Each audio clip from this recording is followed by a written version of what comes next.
performance by John Ray Galindez. A round of applause, please.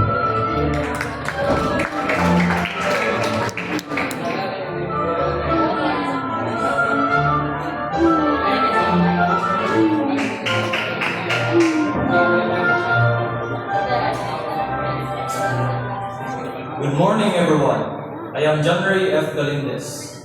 Today, I will be performing the third movement, Presto, from Johann Sebastian Bach's Concerto in D minor, BWV 1059. So the history of this piece is quite fascinating, as it is a reconstructed masterpiece. While the full original manuscript was lost to time, fragments dating back to 726 reveal that Bach likely composed it during his prolific years in Leipzig.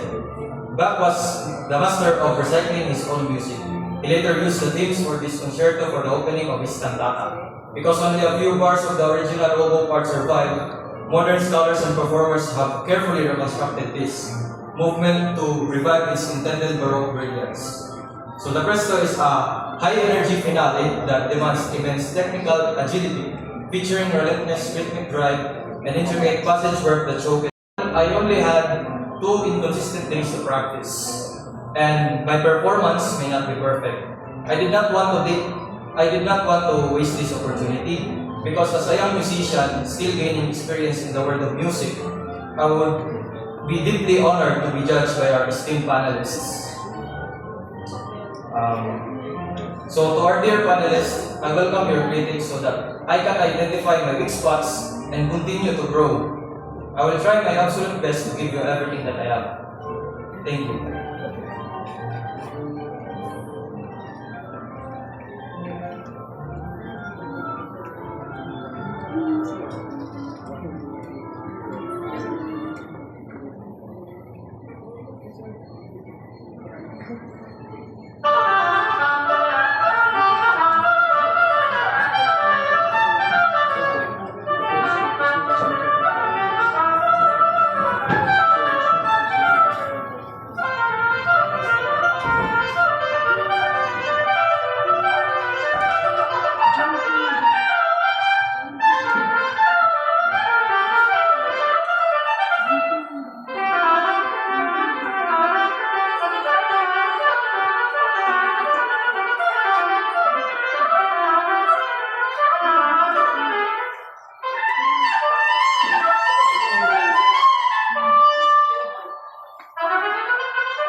Thank you, John Ray, for the amazing performance.